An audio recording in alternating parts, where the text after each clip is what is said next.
That's pretty obvious, isn't it? You notice the reduplication is not there, the lengthening is there, and then the kappa gives it away as a tense suffix. Hetoimazo becomes hetoimaka. Hetoimaka. Hey, see the eta and see the epsilon. Now, next one. Verbs beginning with aspirated consonants, phi and theta and chi, are reduplicated with the corresponding unaspirated consonants, pi and tau and kappa. Here's what I was saying before. See this? So you'll see a word like pe to be your softer sound in the reduplication, for which a phi is the beginning of the syllable, or beginning of the stem. For example, phileo becomes pe phil leka. And you see that's a perfect. Corresponding soft sound. Look at the next one. Therapuo, corresponding soft sound. Te thera puka. Kappa, tense suffix. Chorizo, again, ke chorika. Can you see those are perfects? Does that make sense to you? Okay? Verbs beginning with a double consonant, like psi and zeta and kasai are with two consonants, unless the second consonant is lambda or rho, are reduplicated with epsilon. For example, ze teo is just simply e ze teka. How is zeta a double consonant? Huh? They're saying the sound is sort of a DZ sound. It's a longer sound. Or a DS, I guess. Yeah. It could be a DZ. No, sometimes it is. It's a DZ too. But it is a Z. I know that, but sometimes the zeta sound is a DC sound, like a baptizo. It's not baptizo, it's baptizo. Okay, so they're saying a double consonant. A double consonant tense sound. No, in Greek. Zeta in Greek can be a DZ sound in certain words. Anyway, zeta is a sound that's a longer sound, so it is. It's sort of a double consonant, like the sound. So, Seraino becomes serama, and so forth. So the point of it is, certain words, they don't double, that you have double consonants already, you don't duplicate the double consonants. You don't reduplicate duplicates, so to speak. Instead you add epsilon. And then you have your regular verbs. Well, some of these you'll have trouble understanding and remembering. Others will be simpler. I would not tell you that you'll always recognize a perfect tense unless you're paying attention to two things. Sometimes you'll see reduplication and it will be obvious. Really obvious. Other times, what you're going to have to look for is specifically a kappa tense suffix or a resultant with a kappa in case you had a consonant at the end. And you look for the secondary active endings and in the perfect, and you also look for the primary middle passive endings. Are they very common in Greek? Perfects? All over the place. Use quite a bit. You get to where you recognize them. Now, the last thing to give you here now is the pluperfect. Here, these are not very common. Oh, good. You won't see many pluperfects. Oh, yes. Yeah. The forms here are allelucain, allelukase. Notice how they do. They not only reduplicate, but they add an augment to the reduplication. But you really simply will not see many of them to worry about. Okay? Now look down here with me the common perfect tense forms. Just go through these quickly. Therapuo, first principal part. Te thera puka, fourth principal part. Okay? Luo, first principal part. Leluka, fourth principal part. Pistuo, pistuka. Akuo, ake ka. Balo, be bleka. what is happening there obviously is that if that's an odd form in which the alpha drops out and the lambda drops out because of the kappa that follows. It's very hard to have a kappa and a lambda occurring together. It would be hard to say. So you drop out a lambda, stick a vowel in between them, and so forth. Any questions?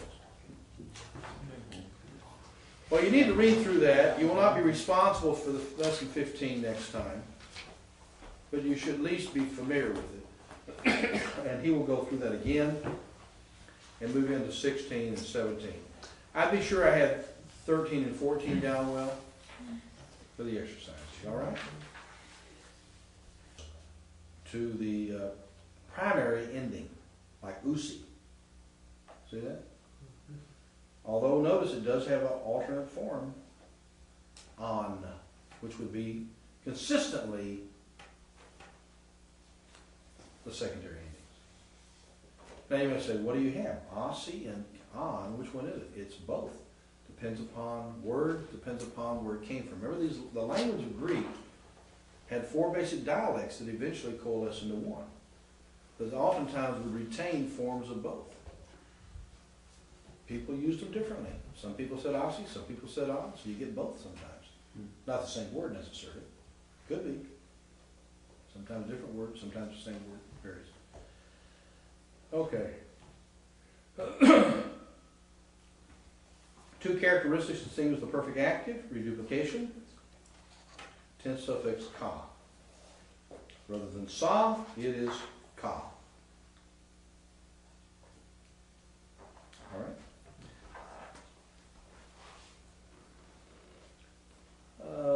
Perfect middle passive now. Now we're moving into something else. Lelu ka kas ke kanan ketu kasi or kanan. That stem is a 4th principal part. That's perfect active stem. So 4th principal part is perfect active stem. Perfect active stem which uses secondary endings, except for the 3rd plural sometimes. Okay. 5th principal part is perfect middle and passive stem. So perfect has 2 stems. One is active, one is middle passive. So look at this, same thing. Duplication, le, stem, lu, something special. And the middle passive. What is it? No connecting vowel. And you really go back to the forms of the Greek. Look at here. This is sort of funny. My, psi, tie. Now, notice you don't have the epsilon this, no epsilon, and so forth. Now look at this here with me. Originally, amai, a, atai, you primary forms, right? What are the primary forms? Always say, active, the middle passive. Notice that normally the eta of the amai atai used to be psi. Remember we talked about that once. The eta came from a psi. The iota dropped under the alpha. The sigma was lost, and this reverted to this lengthened to an eta. You got eta iota subscript. Once upon a time, in the Greek language, before the New Testament period, the old primary active endings were amai, psi, tai, etai. See? But the psi dropped out, and your basic forms like present and future, and became eta iota. But in the 6th principal part, cancel, back up, rewind. 5th principal part, it retains the psi, not the eta. So it's my psi tai. Okay. My psi tai, the the, ste, and tai. What has happened? No connecting vowel. It's hard to say. Huh? Stat and tie. Tai. Can't say tai. It's not like Chinese. Lelumai, lelusai, lelutai. You know how I notice what these are? You know, I don't have any trouble recognizing these in Greek. You know why? What do I see that gives it away? Duplication. And duplication is one thing gives it away. Duplication and no connector. No connecting vowel with primary middle passive endings. Automatically know it. My side tie. Again, it's not, I mean, you need to know these. You know, you should be able to say lelumai, lelusai, lelusai, all that kind of stuff. But when you see it in the Greek, you ought to be able to see it automatically. I mean, you look around, you say, that's, well, I see that here. And you can figure it out. So middle and passive forms are identical in the perfect tense. Note that reduplication occurs with the ka suffix and the active is lacking. Also, the normal and primary passive endings are joined directly to the verb stem. See, lu, and then the ending, no connecting vowel. Directly to the verb stem. So, resultant forms are different slightly from the ones in the paradigm above. Sometimes, if you have a verb which ends in a consonant versus a vowel. So, for example, he gives you here, ge, grap, tie. That's from ge, graph, tie. See what's happened? The phi shortens to a pi. But notice the concepts with me here. Watch. Pi, beta, phi. Pi, phi. Okay? Kappa, gamma, chi. Kappa, gamma. You're going to notice that the opposites on the listing, you'll see this in a moment. Pi, phi, gamma, chi, okay, are going to play off of each other. Here they do because when you have a consonant rather than a vowel that comes to the ending, you got to figure out how to do something with that. So what it does is shorten. Phi is the hardest, right?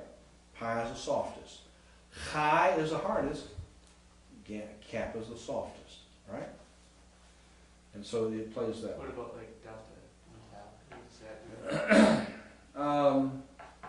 I think it just sort of does like the old drop thing. Let's see here. Yeah, it does. It just drops like it does in the future. Let's look at the form. De, og, my. See that gamma? Okay. From de, ok, my. What happens there? It takes a gamma form rather than a kappa form there. But sometimes it's going to also take probably another form, and that would be the, you might have a harder form like a chi. Notice here you have be, baptis, my, instead of baptids, my. So you drop the zeta and move to a simple sigma, which is a softer sound than the zeta. That makes sense? Now, perfect infinitives. Le, Luke, and I. There's your I ending, which, by the way, is also true in aorist. Alpha, iota in the aorist. Psi. Aorist infinitive, psi. Incesti. Here the form is nigh. Le, Luke, can I. Le, loose, thigh. So your alpha iota ending comes in. Now look at the various forms of perfect tense reduplication. We need to pay attention to this. The obvious form is the just doubling of the first consonant, like le, lu, ka, right? Pistuo, look at this one. Pe, pistuka. Pe, pistuka. See that? That's pretty standard. Doubling the pi, right? Doubling the lambda. But sometimes you don't do that. Let's look at some examples. Verbs beginning with a vowel or diphthong are reduplicated by lengthening the vowel or diphthong. Result is that reduplication is identical to augmenting. For example, how do you reduplicate the alpha? Ada? No. Yeah, you don't duplicate it. You lengthen it. Why? So you can duplicate your consonants and stick an epsilon in between. But you run into a problem when you try to start duplicating a vowel and sticking a vowel in between. So what happens is lengthen it, just like you do in verbs. That means just like you do in an aorist. Okay, or like you would do in an imperfect. So agapao, I love, becomes agape ka. With it, and there's a sense in which the more you're accurate in the original language, into the language, as you're translating, oftentimes people don't want to read it. Accuracy sometimes causes people not to want to read, but there's that happy medium in the middle. I mean, you know, you don't want to be, that's what the problem I have with dynamic translations like the NIV, TNIV, Message, New Living Translation, all those things. It's not merely the fact it doesn't bring Greek tenses and moods exactly. It's the fact that it adds words and adds meanings that are not in the original. That's my problem with that. And not the issue of translation of ideas and tenses that are foreign to the language, of English language. Look here at the terms, sense of the Greek perfect. In Greek, these senses will be written.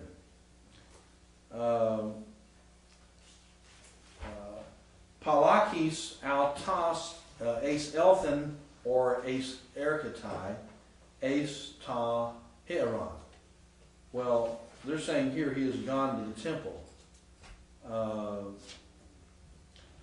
I'm not sure why he's using palakis there, but he has entered into the temple, and then the other one says he himself has entered into the temple. You are not able to speak with him. Again, one is the ace lath luthen here is the perfect tense.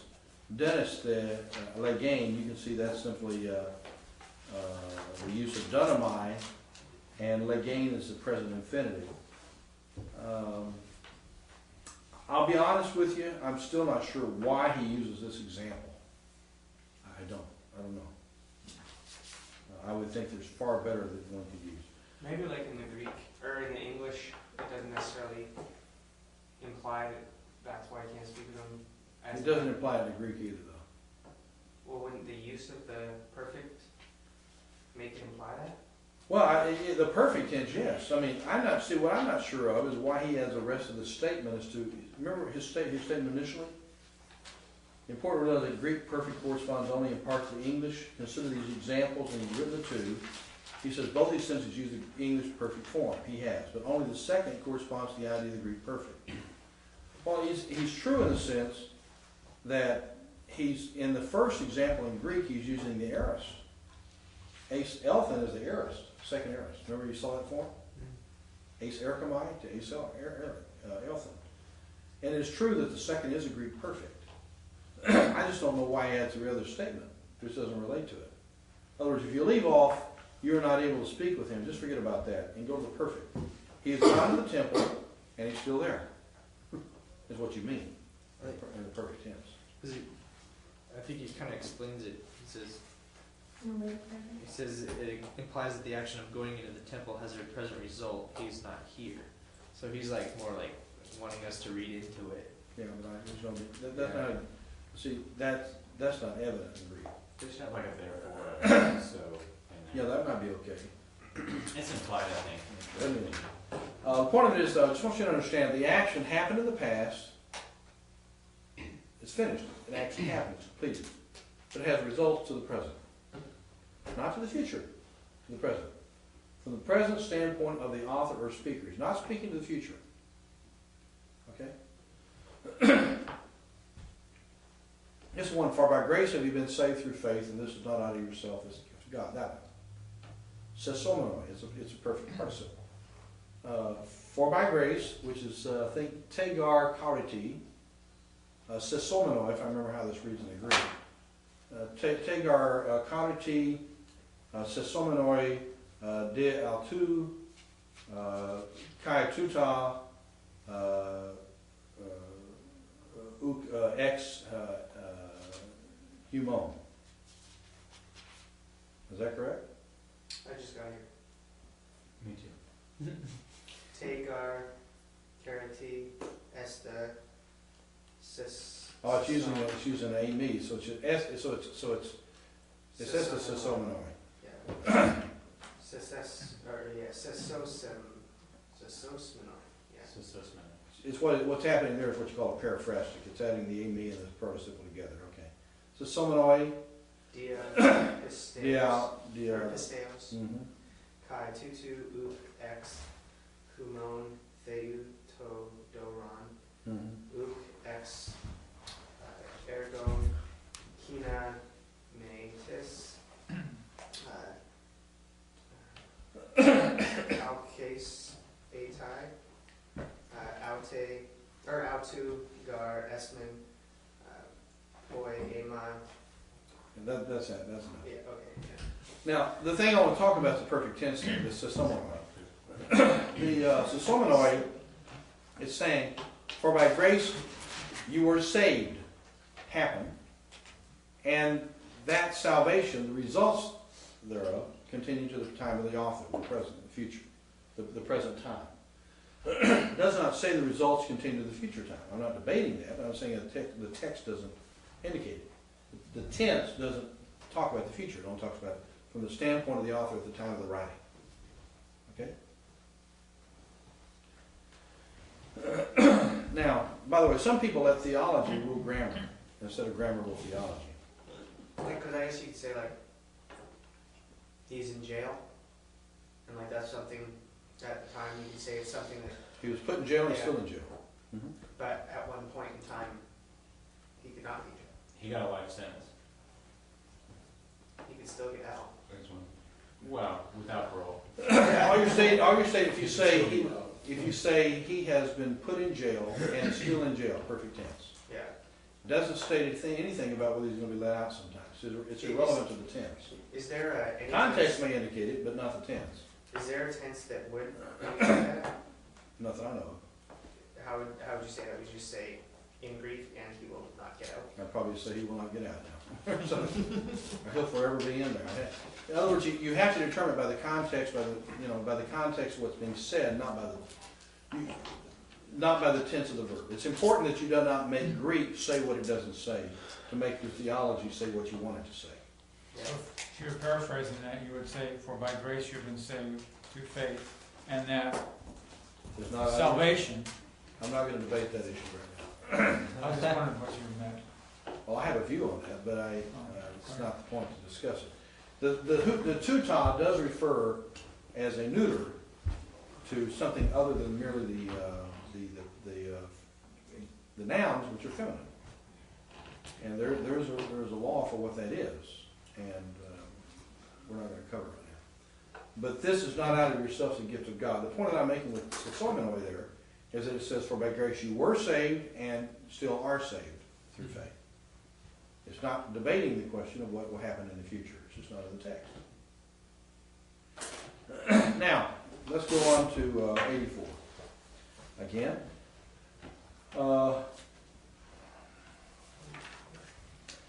Paragraph 100. Look at the forms. Le luka, le lukas, le luke, le lukamen, le lukate, le lukasi. What kind of endings do those look like? The secondary. Look like secondary endings,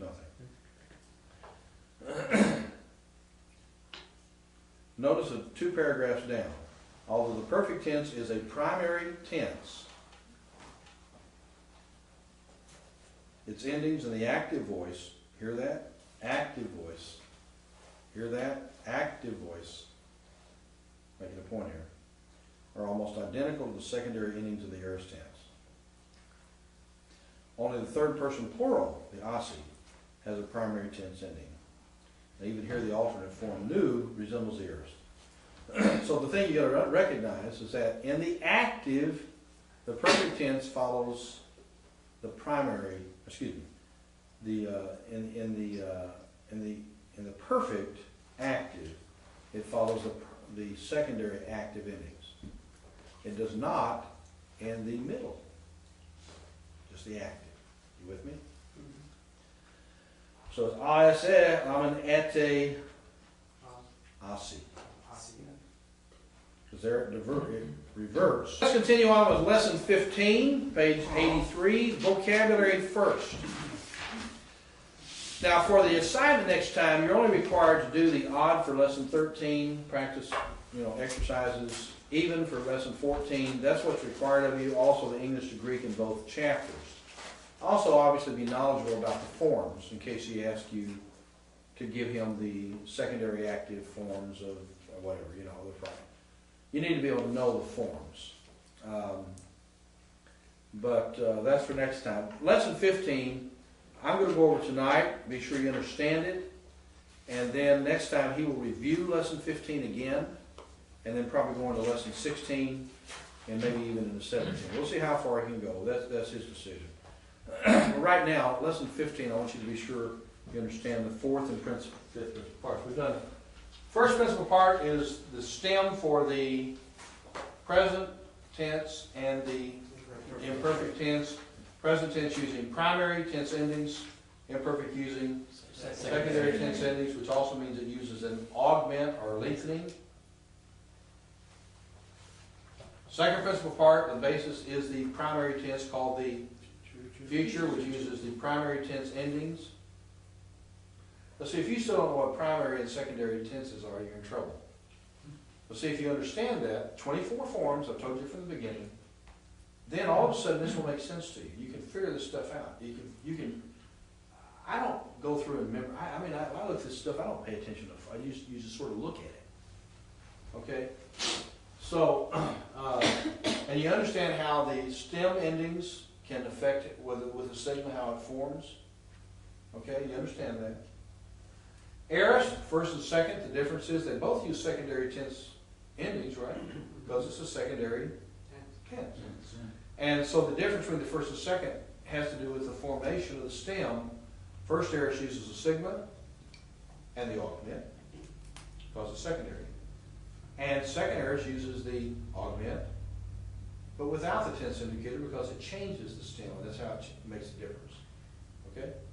Everybody understand what I'm saying? First aorist retains the stem, adds a tense suffix, adds an augment. Second aorist, it has to have an augment to be secondary. It's also going to have the secondary endings, since it's secondary. What happens though is it does not have the tense indicator, like the first, and it alters the stem, unlike the first. First aorist keeps the stem, second aorist alters the stem. First aorist has a sigma, second aorist does not. First aorist uses the alpha epsilon pattern, second aorist uses the omicron epsilon pattern, just like the imperfect. That's what you got. But now we're going to look at the fourth and fifth principal parts. Principal parts for what is known as the perfect tense. What happens in the imperfect is that you still have your stem, like Lou.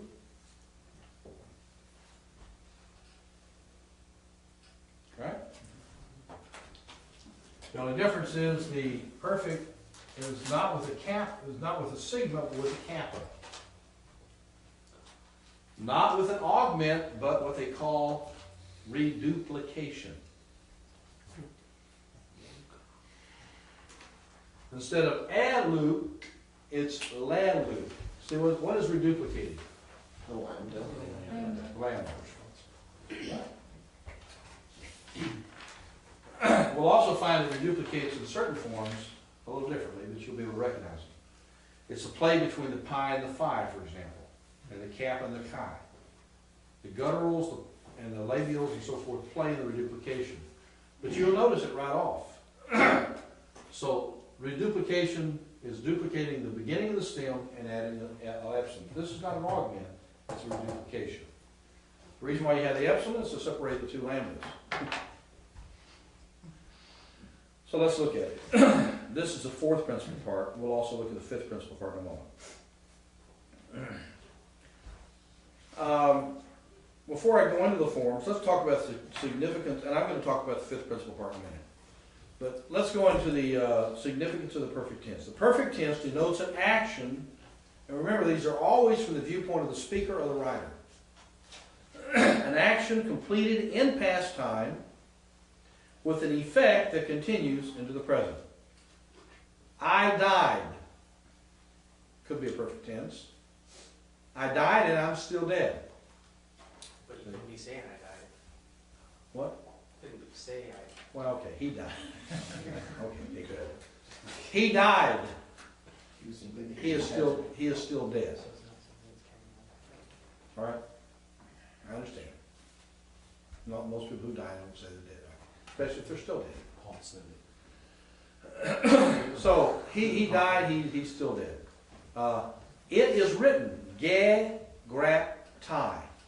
Ge grap tie. See the ge grap. See the gamma. Grapho.